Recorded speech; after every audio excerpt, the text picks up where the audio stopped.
Hello friend, তো কেমন আছো তোমরা সবাই? তো আশা করি তোমরা সবাই খুব ভালো আছো। তো আমার একটা নতুন ব্লগে তোমাদের সবাইকে স্বাগত। তো আজকে আমার মামার বাড়িতে ছিল তারামা পুজো। তো আমার মামা মামি সবাই পুজোতে বসে পড়েছিল। তারামা পুজোটা অনেক বছর আগে আমার দাদু শুরু করেছিলেন। যেহেতু দাদু মারা গেছেন অনেক বছর বন্ধ থাকার পর, আগের বছর থেকে আমার মামা পুজোটা করা শুরু করেছেন।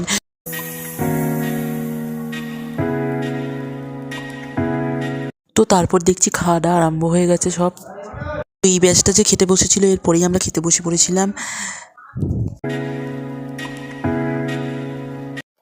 খাওয়ার সময় ব্লগ বানাবে, শান্তিতে খেতেও দেবে না, হাঁটতে যাচ্ছে মুততে যাচ্ছে সব জায়গায় ব্লগ করছে, যা এখান থেকে। তো তারপর আমরাও ফাইনালি খেতে বসে পড়েছি। তো খাওয়া দাওয়াটা অনেক ভালো হয়েছে, খিচুড়ি, নিরামিষি, আলুর দম, যেহেতু তারামা পুজো।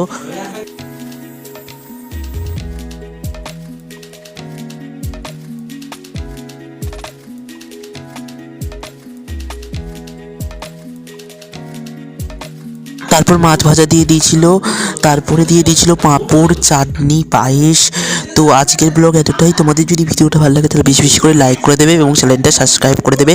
দেখা হচ্ছে নেক্সট কোনো ভিডিওতে। বাই।